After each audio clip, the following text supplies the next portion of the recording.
Sin claridad. Los hechos de violencia en Taxco siguen sin aclararse. Quedan cabos sueltos en el asesinato de la pequeña Camila y en el linchamiento de los presuntos responsables.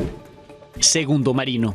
Le presento la identidad del otro marino que sigue desaparecido luego del colapso del helicóptero en costas de Lázaro Cárdenas, Michoacán. Su familia también exige que se avance en la localización y recuperación de los cuerpos. Así está Valle. La sequía y el olor a agua estancada provocan afectaciones al comercio y servicios de turismo en Valle de Bravo en esta Semana Santa. Milenio recorrió la zona. Tecnología antimigrantes. En Texas instalan cámaras para evitar cruces de migrantes indocumentados y a quienes lo logran les colocan grilletes electrónicos para monitorearlos. La última cena. En el Museo de Arte Contemporáneo de Querétaro se proyecta el cortometraje que recrea la pintura del artista Leonardo da Vinci.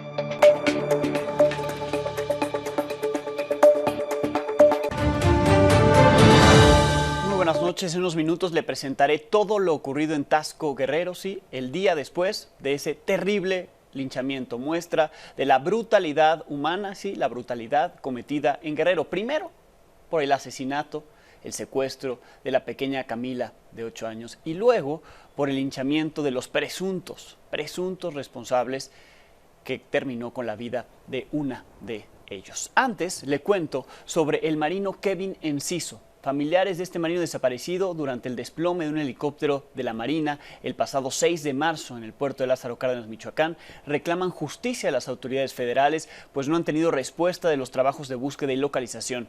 En ese incidente, 3 personas resultaron lesionadas, mientras que los cuerpos de los 2 marinos, Kevin Enciso y Emiliano Navarro de Colima, quedaron en el fondo del mar. Los familiares de ambos mantienen la esperanza de recuperarlos. Aquí le presentamos la historia del primero de ellos. Ahora le cuento quién es el segundo. Vamos a hablar con los sobrevivientes. Estaban convaleciendo en el hospital. Estaban en su cama y no podían ni hablar bien, estaban llorando. Y pues también nos dijeron eso, que pues no sabía nada, que fue muy de repente cuando pues ni tiempo les dio de decir que se pusieran en posición o algo, sino que fue de repente y ya cuando menos sintieron ya estaban en el agua. Estamos desesperados, con la incertidumbre de no saber nada, si está vivo, si no. Tenemos la esperanza de que él esté en algún otro lado, que lo haya levantado algún buque, alguna embarcación y puede estar tal vez en algún hospital o en algún lado donde pues no pueda comunicarse, tal vez por eso no tengamos información de él. Ya son varios días y pues, tenemos las mismas respuestas de siempre, que sigue la búsqueda y que no pueden hacer nada hasta que termine la investigación. No sabemos cuánto dure la investigación. Hay un robot que se llama Víctor, que es de otro país. Pues, ahora sí que ese robot está especializado para sacar cosas en el fondo del mar. Ahora sí que lo que pedimos es que pidan el apoyo para ver que si nos lo pueden prestar o conseguir para poder sacarle aeronave. En esta Semana Santa la violencia no ha parado. En Nuevo León se difundió información sobre 2 presuntos secuestros múltiples, aunque el gobierno estatal se mantiene hermético al respecto. El caso más reciente ocurrió la noche del miércoles en el municipio de Salinas, Victoria, donde 13 personas fueron secuestradas en la comunidad de Los Villarreales. Según fuentes ligadas al caso, los responsables llegaron a una casa preguntando por un hombre y al no encontrarlo se llevaron a la gente que estaba ahí en esa casa. Hasta ahora se sabe que 7 personas ya están en libertad, aunque no se especificó si fueron liberadas, escaparon o la rescataron. Esto se suma a otro caso. Ocurrió el fin de semana pasado en el municipio de Ciénega de Flores, donde 5 personas también fueron secuestradas. Son 2 municipios a pocos kilómetros de distancia. En el Estado de México, los cuerpos de 6 personas fueron encontrados en la carretera federal panamericana, a la altura del municipio Polotitlán, en los límites con Querétaro. Las víctimas estaban vendadas de los ojos, mutiladas. La Fiscalía Mexiquense informó que tenían heridas de armas de fuego.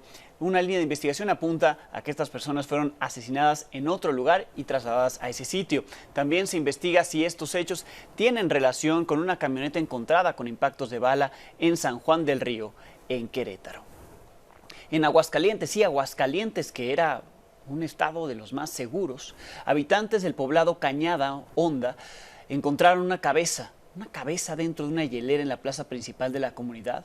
Además de eso, un hombre murió baleado al poniente de la capital del estado. En la carretera que conecta con Calvillo fue encontrado el cuerpo de una mujer en estado de descomposición. Y al norte de la capital, el municipio de Pabellón de Arteaga, otro hombre murió baleado en la puerta de su propia casa. Le repito, eso es Aguascalientes. Como le decía, hay información relevante sobre el caso de Taxco Guerrero. Hoy fue sepultada ahí la pequeña Camila, a la que secuestraron, mataron y su cuerpo abandonaron hace 2 días. Su autopsia reveló que la causa de muerte fue estrangulamiento. Milenio acudió al lugar donde presuntamente ocurrió el crimen. Este es un trabajo de Jorge Martínez.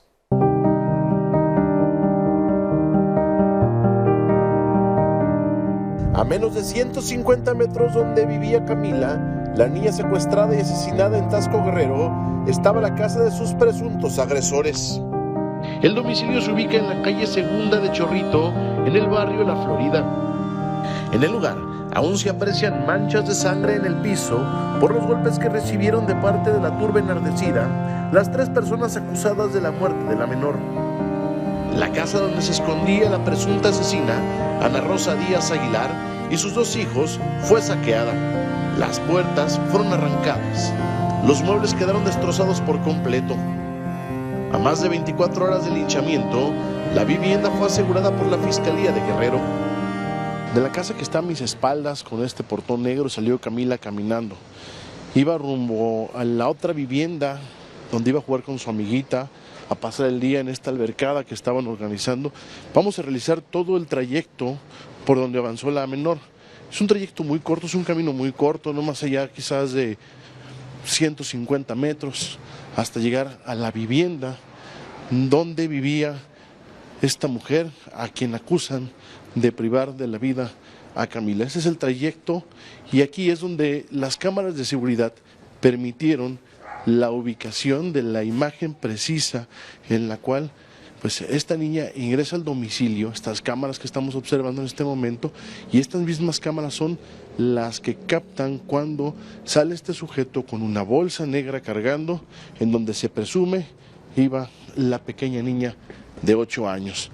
Aquí es justo donde ayer se registró este linchamiento en contra de la mujer y la agresión a golpes en contra de 2 de sus hijos. Se encuentra solamente la puerta principal bajo resguardo de la Fiscalía del Estado de Guerrero. En su interior quedó totalmente destrozado, hay manchas de sangre, incluso podemos observar lo que pudieran ser los dedos, ¿no? Unas marcas de dedos con sangre que están justamente en el marco de la puerta principal. Así es como quedó esta vivienda y es el trayecto que recorrió Camila hasta llegar a este domicilio en donde se presume fue asesinada. El cuerpo de Ana Rosa Díaz Aguilar ya fue identificado y reclamado por su madre. Se desconoce si es velado en Taxco. La mujer era madre de 4 hijos. Su esposo, Manuel Alexandro Estrada Pérez, fue asesinado a balazos el 31 de marzo del 2019 sobre la avenida Plateros. Creo que es el esposo de ella, era de la delincuencia organizada. Él lo mataron aquí precisamente en la curva de aquí, que está a un lado de Loma Linda. Hace varios años lo mataron. Y obviamente sí, ya tienen antecedentes de que a eso se han dedicado. Ana Rosa mantenía a sus 4 hijos lavando automóviles y con los trabajos eventuales que conseguía. La familia de Camila no comprende por qué fue asesinada con tanta hazaña. Ningún conflicto, siempre han sido vecinos y le acabo de comentar que tenían toda la confianza con las niñas, que o sea, eran muy amiguitas y por eso pues la confianza de dejarlas, que estuviera con ella. Ana Rosa tiene una hija menor de edad que actualmente se encuentra bajo custodia de su abuela. Al momento del linchamiento, la turba intentó llevarse a la menor y a su abuela para también golpearlas, pero por fortuna fueron rescatados por los vecinos que no intervinieron en la agresión. La autopsia practicada al cuerpo de Camila reveló que falleció por estrangulamiento. El cadáver fue sepultado en el Panteón Municipal de Minas Viejas. Con imágenes de Alejandro Ontiveros, para Milenio Noticias, Jorge Martínez. Camila, Camila,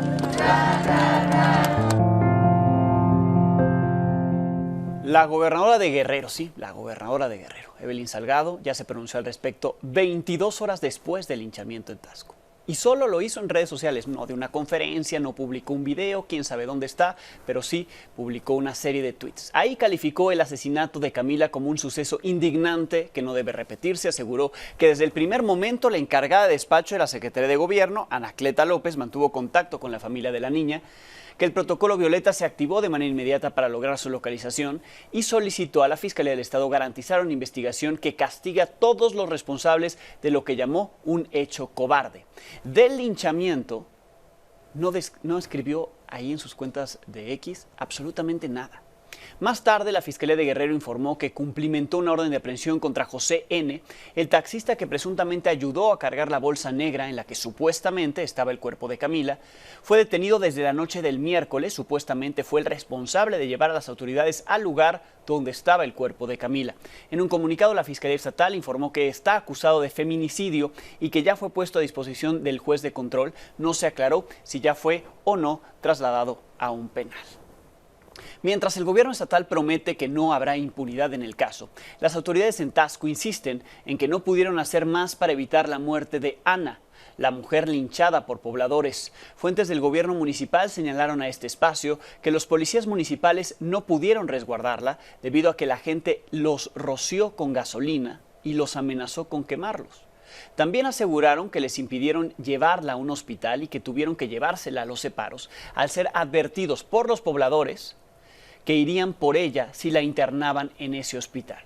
En un video se observa el momento en que agentes municipales, ahí está el momento, bajan a la mujer de la patrulla estacionada fuera de los separos, 4 policías la sujetan de pies y manos y la llevan adentro. En las imágenes se aprecia que ya iba inconsciente, pero que aún respiraba en ese momento. Desde ayer, el gobierno de Taxco aseguró que otras corporaciones como la Policía Estatal, la Fiscalía, Guardia Nacional y el Ejército llegaron tarde para controlar a esa multitud que amenazaba a la Policía Municipal con quemarlos. Hoy, el director general de Gobernación en Guerrero, Francisco Rodríguez, defendió la intervención de la Policía Estatal y criticó a la Policía Municipal de Taxco por no llevar a esa mujer, a la mujer linchada, de inmediato a un hospital. La Policía Estatal tuvo como misión asegurar y preservar la vida de las personas que aún continúan con vida y que están hospitalizados y que en este momento ya están puestos a disposición de la autoridad para que se delineen las responsabilidades. La Policía Municipal asegura a esta mujer con la finalidad de preservar su integridad. Ellos debieron haber llevado a cabo un protocolo de actuación y debieron haber preservado su vida. Lo que hizo el gobierno del estado a través de la Policía Estatal, una vez asegurados, de inmediato los trasladó a una instalación médica para que fueran atendidos. Y la Policía Municipal debió haber hecho lo mismo en consecuencia. No ha habido una situación de ausencia por parte ni del gobierno del estado ni del gobierno federal. Hemos estado permanentemente, como lo aceptó o lo declaró el día de ayer el propio secretario de Seguridad Pública del municipio de Taxco. Desde ayer, unos y otros de las autoridades, 3 niveles de gobierno, echándose la culpa y ninguno la asume. Ante la ineficacia de las autoridades, ¿quiénes incitaron el intento de linchamiento de ayer? En este espacio hicimos una revisión de los videos que se difundieron e identificamos a un grupo específico de hombres que instigó a los vecinos para entrar a la casa, golpear a los supuestos secuestradores y más tarde los bajó de la patrulla para seguir golpeándolos. Le presentamos los rostros del linchamiento, que deberían, por cierto, ya estar siendo buscados por las autoridades, pero es Guerrero.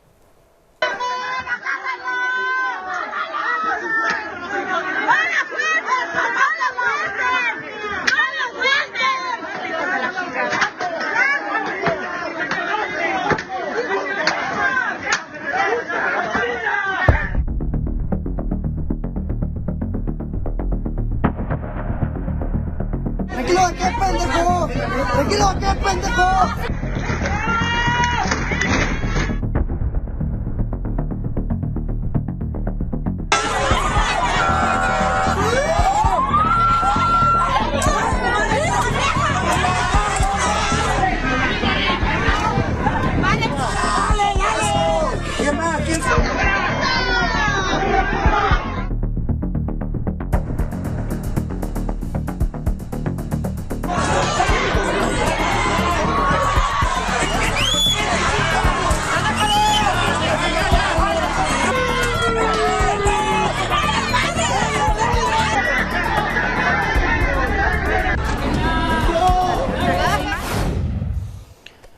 fin, no se sabe si los están o no buscando. En otras cosas, la Fiscalía General de la República informó que ya investiga el desplome de la avioneta en el que murieron 8 personas, entre ellas el diputado con licencia, el diputado federal Juan Pablo Montes de Oca. La Fiscalía General de la República ordenó hacer un dictamen de criminalística de campo y una investigación para determinar las causas del accidente. De acuerdo con los datos de la página Flightradar 24, la aeronave fabricada en 1973 era usada como taxi aéreo. En los últimos 3 días realizó viajes entre Tuxtla Gutiérrez y Tapachula, todos en Chiapas. Ayer salió muy temprano de Tapachula, llegó a la capital Tuxtla Gutiérrez, de ahí partió hacia Palenque, pero ahí cayó prácticamente al aterrizar. Le faltaba muy poco para llegar a Palenque. El Instituto Nacional Electoral hizo un enérgico llamado a Xóchitl Gálvez para que no vuelva a usar indebidamente el emblema del instituto, ni siquiera como ejemplo, como hizo la candidata presidencial en sus cuentas de X. Le solicitó al INE una campaña para desligar los programas sociales de los partidos políticos. En sesión extraordinaria anoche, la Comisión de Quejas del INE advirtió que de hacerlo puede confundir a los ciudadanos con dichas imágenes. Además, los consejeros declararon improcedentes las medidas cautelares solicitadas por Morena y aliados porque la candidata borró las publicaciones denunciadas en sus redes sociales. Solo hicieron un enérgico exhorto a que no vuelva a ocurrir. En la bitácora de las campañas presidenciales, ninguna de las candidatas ni el candidato tuvieron actividades públicas, pero sí estuvieron activos en sus redes sociales. Xóchitl Gálvez se solidarizó con la familia de Camila, la menor asesinada en Taxco, y en un mensaje en su cuenta de X aseguró que no existen palabras para describir la indignación por el feminicidio de la niña de 8 años. Además, colocó un moño negro como imagen acompañado del hashtag Justicia para Camila. Después subió una publicación en la que habla del Viernes Santo, el cual calificó como un día de reflexión, de silencio y de esperanza. Claudia Sheinbaum sostuvo un intercambio de publicaciones en X con el empresario Claudio X González. Esto luego de que él aseguró que la exjefa de gobierno se convirtió en un monstruo, así lo puso Claudio X González, un monstruo que combatió en décadas pasadas porque ahora defiende el autoritarismo y la corrupción, a lo que la candidata de Morena PT Partido Verde le respondió asegurando que las ofensas le indican que va por el buen camino. Afirmó que está bien y de buenas. Jorge Álvarez Maínez también usó X, subió una publicación afirmando que será el primer presidente de México en garantizar el acceso a todos los derechos de las niñas y los niños. Dijo no pensar en una cosa más importante para el gobierno de nuestro país que el futuro de ellos, ya que recordó es padre de 2. Ofreció garantizar la protección en varios ámbitos para este sector de la población.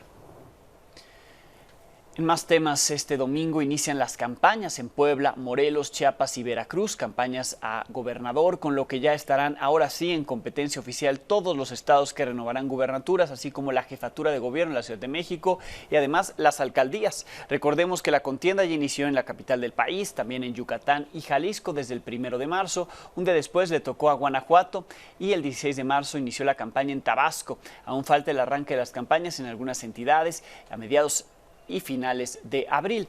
Solo serán para presidencias municipales, así como diputaciones y puestos locales, las que empiezan ya entrado el mes de abril. Así es que el domingo empiezan más de las campañas de este proceso electoral que concluye el próximo 2 de junio. Y hablando de campañas, estamos en la 4ª semana en la que candidatos y candidatas de distintos cargos de elección popular pues hacen lo que sea para hacerse populares o virales, ¿sí? Sin miedo al ridículo.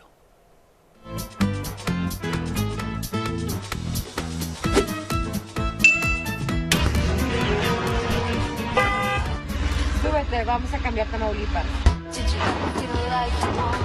¿Qué le vamos a servir? Buenas, jefa. ¿Qué me recomienda? Uy, aquí tenemos de todo. Que trae el especial Lupita al Senado. Ese es el mejor preparado y es el favorito de los queretanos. A Diego Cardós, a Edwin Bojorquez, a Renan Barrera, a Claudia Sheinbaum. Puta madre. Puta madre. Ay, no, se va. Puta madre. Y no se lo voy a dar. Venía a saludar nomás. No, no, que se vaya a la verga. Eso, pero...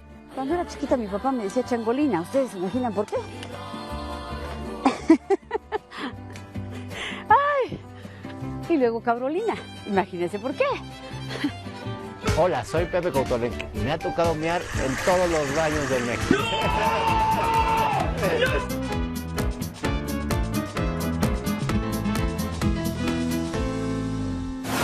La Comisión Nacional Forestal reportó 116 incendios activos en el país, 10 menos que ayer. En pantalla puede ver el mapa donde se están presentando y aunque hubo una disminución en el número de siniestros, lo que aumentó fueron los estados en donde se reportaron y el número de hectáreas que están siendo afectadas, sumando 21 estados y más de 16.300 hectáreas dañadas por incendios. En el Estado de México, la presa de Valle de Bravo está en su nivel más crítico con 27% de su capacidad, mientras que comerciantes y trabajadores del sector turístico sufren los estragos de la sequía. Este es un trabajo de Mario Rodríguez. La crisis hídrica impactó a los negocios de Valle de Bravo en el Estado de México. Comerciantes estiman haber perdido hasta el 40% de los ingresos durante Semana Santa, ya que al turista no le interesa visitar una presa que está en agonía. Uno de los barquitos que estamos en orilla y nos preocupa que en otros años a estas fechas pues ya teníamos el cupo completo de los barcos inclusive y ahorita pues hay que estar buscando al turista que quiera subir al barco. Al principio sí se sentía bien el agua y se siente un poquito feo que haya disminuido. Igual esperemos que con las lluvias vuelva a subir prontita el agua.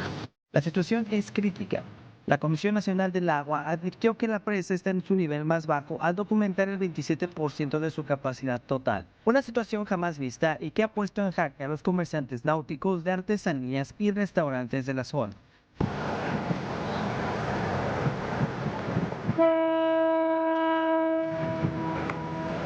Donde había agua, ahora hay un suelo habilitado, puentes más amplios para subir a los barcos, pasto e incluso estacionamiento. Situación que sorprende a los turistas. Pues es muy triste y lástima que pues está afectando a nuestro medio ambiente, tanta contaminación, el que esté faltando tanta agua en nuestro país. Se ve que había un área más grande donde abarcaba el agua y pues me parece que sí se ha reducido el tamaño, ¿verdad? Está bonita, pero sí impacta en primera vista ver la zona seca. En redes sociales, usuarios denunciaron la supuesta putrefacción de agua en diversas zonas de la presa Miguel Alemán. Increíble. Son haciendo Milenio acudió a la cortina de la presa administrada por la Conagua. El color del agua es verde en algunas zonas y el olor llega a ser similar al de la descomposición. Sin embargo, activistas aseguran que se debe al poco movimiento del recurso, ya que en esa región no hay navegación. Yo creo que va por sectores dentro del lago, por ejemplo, por los lugares donde entran los ríos no sucede eso, porque el agua está circulando. Los lugares como la cortina, que se han visto muchas fotografías y demás, pues ahí el agua no circula mucho. Lo cierto es que en un municipio donde el turismo está anclado a la presa, podría verse duramente comprometido por la crisis hídrica. Desde el Estado de México, para Milenio Noticias, Manuel Rodríguez. Cuidar que no se desperdicie el agua, la Secretaría de Seguridad del Estado de México anunció el despliegue del operativo Sábado de Gloria Seguro. Informaron que mañana utilizarán perros y caballos que les apoyarán en las tareas de proximidad, usarán drones para la vigilancia aérea.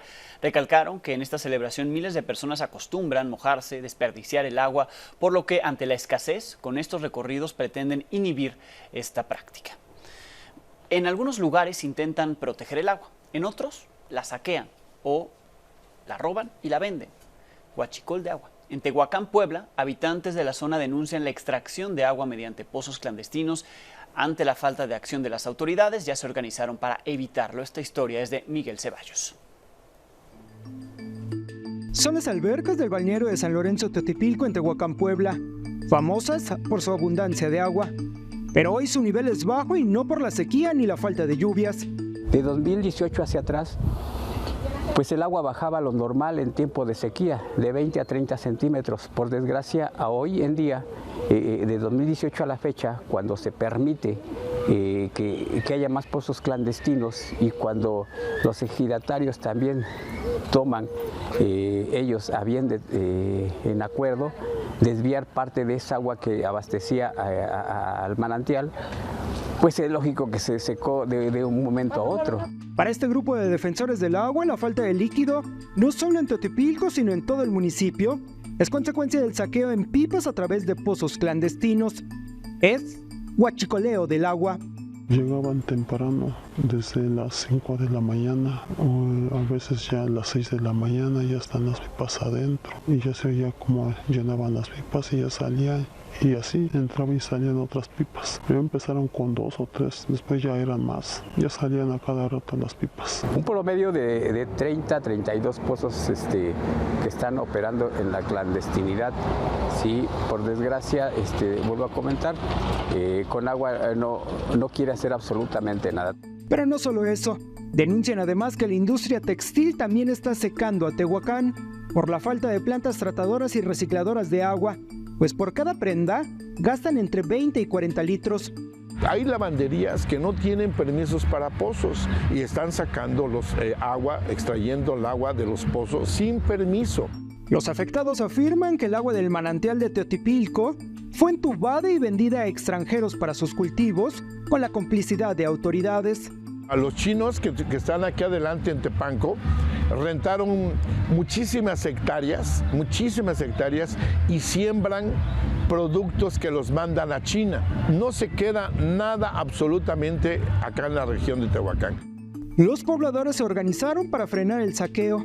Su primera acción fue colocar cadenas en las calles donde identificaron pozos clandestinos para evitar el ingreso de pipas, aunque eso les ha costado amenazas. Con una pistola los amenazaron, el señor de que los iba a agarrar a balazos. Ante la insistencia de los pobladores, la Conagua finalmente acudió al sitio y clausuró uno de los pozos clandestinos. Sin embargo, si no obtienen una mejor respuesta, las protestas escalarán. Desde Puebla para Milenio Noticias, Miguel Ceballos. En Oaxaca encontraron los cuerpos de 8 migrantes luego de que naufragara la lancha en la que iban. El naufragio ocurrió durante la madrugada del viernes cerca de la playa Vicente en San Francisco del Mar. Habitantes de esa población fueron quienes dieron aviso a las autoridades sobre estos cuerpos encontrados en la playa. La Fiscalía de Oaxaca emitió un comunicado en el que explica que este grupo de personas era de origen asiático, confirmó que solo hubo un sobreviviente, anunció que abrió una carpeta de investigación por el delito de homicidio en contra de quien o quienes resulten responsables. Esta no es la primera vez que ocurre un naufragio en esa zona donde mueren migrantes. En agosto de 2023 le dimos a conocer el naufragio de 17 personas de Senegal frente a esas mismas costas de Oaxaca. Los migrantes suelen tomar una alternativa marítima con la intención de evitar las complicaciones que otros enfrentan para cruzar Chiapas hacia Oaxaca.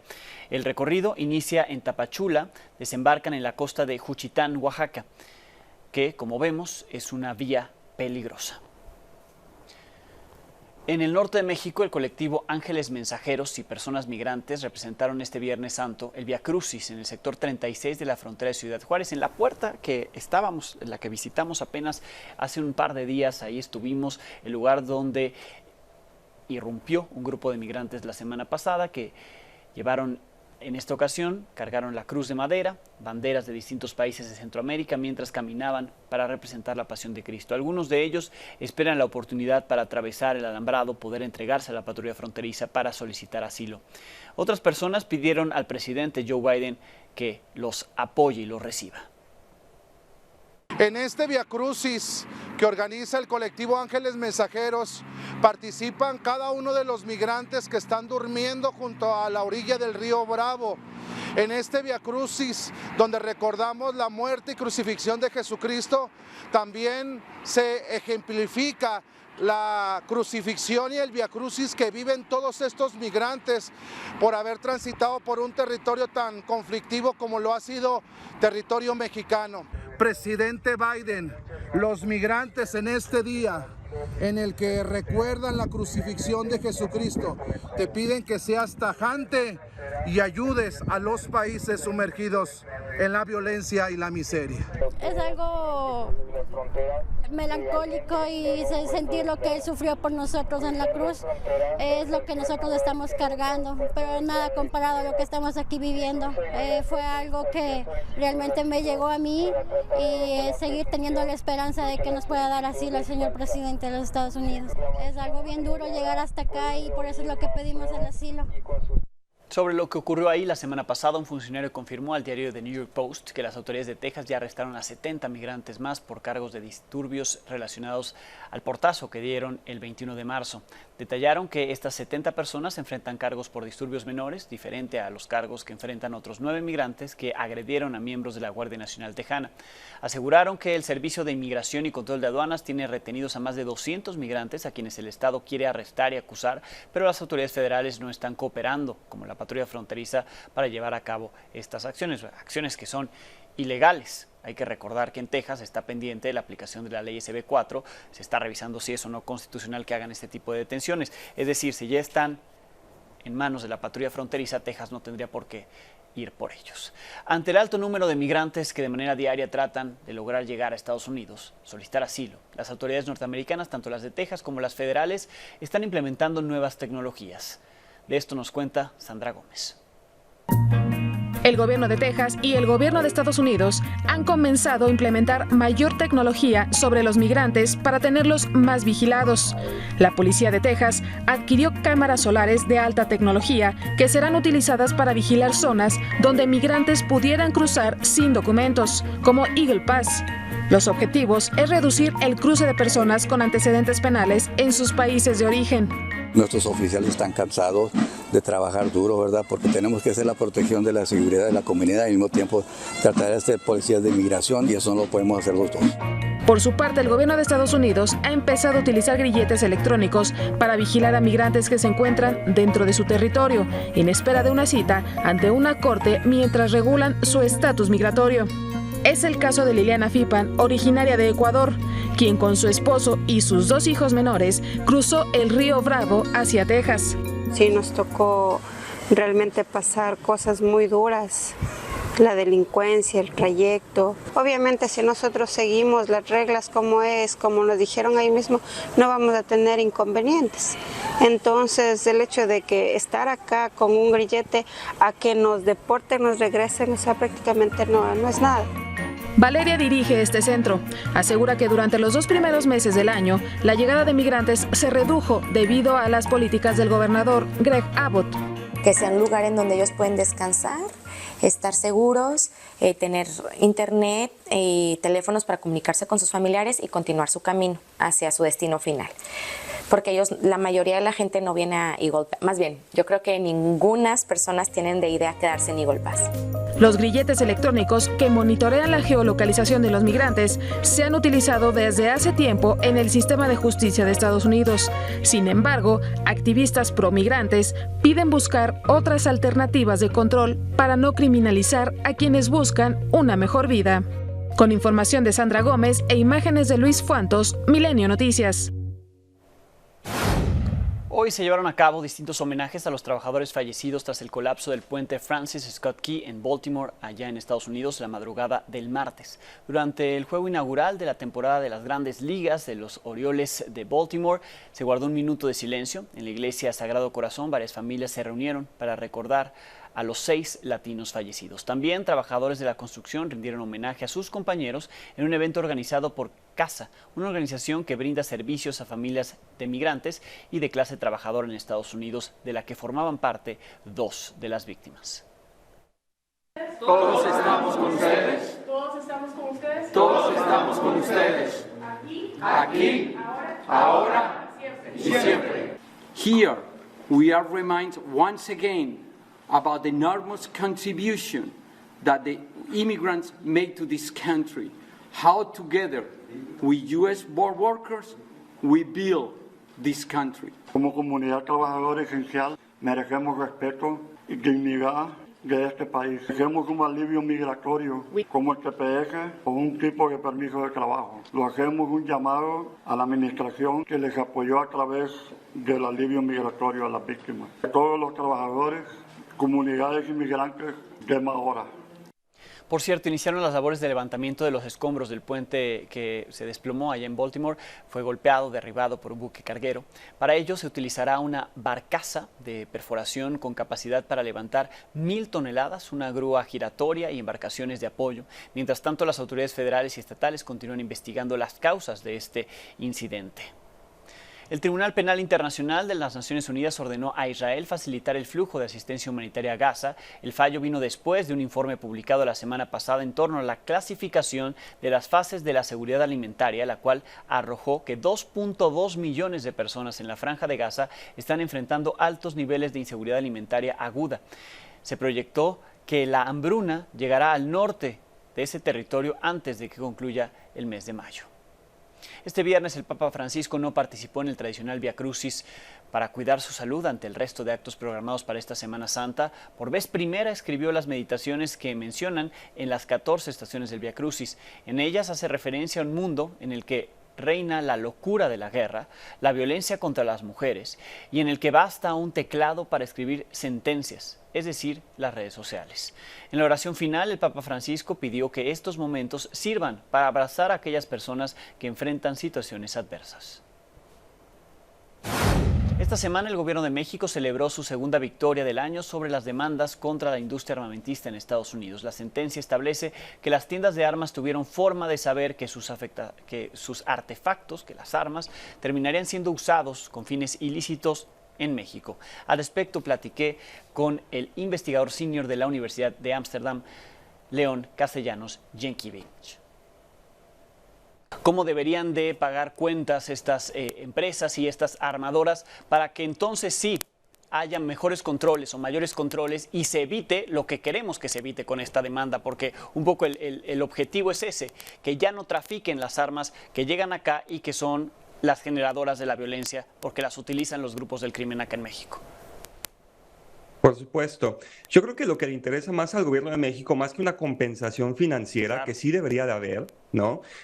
Un monto que se le entregaría al Estado para que el Estado pudiese compensar a las víctimas de estas ventas negligentes y de la violencia que se causa con ellas.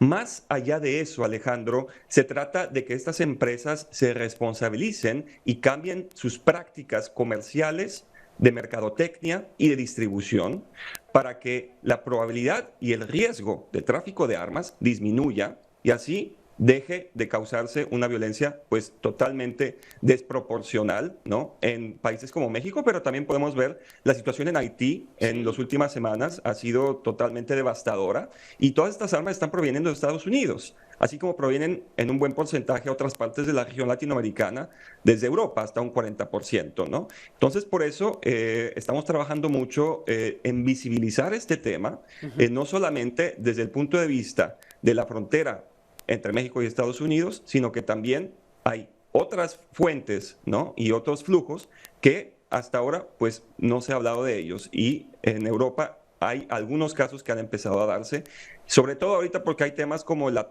cuestión de la guerra en Gaza, claro, y en Ucrania, y hay algunos casos en ese sentido. Sí, y digamos, en estos últimos días hubo, como han habido anteriormente, noticias, ¿no?, de detenciones, se fincan responsabilidades, hay nuevos detenidos de personas que compraron armas en Estados Unidos con fines de traficarlas hacia México. Es decir, ahí está la realidad y lo que falta es la aceptación de las empresas y las armadoras y que se generen esos controles.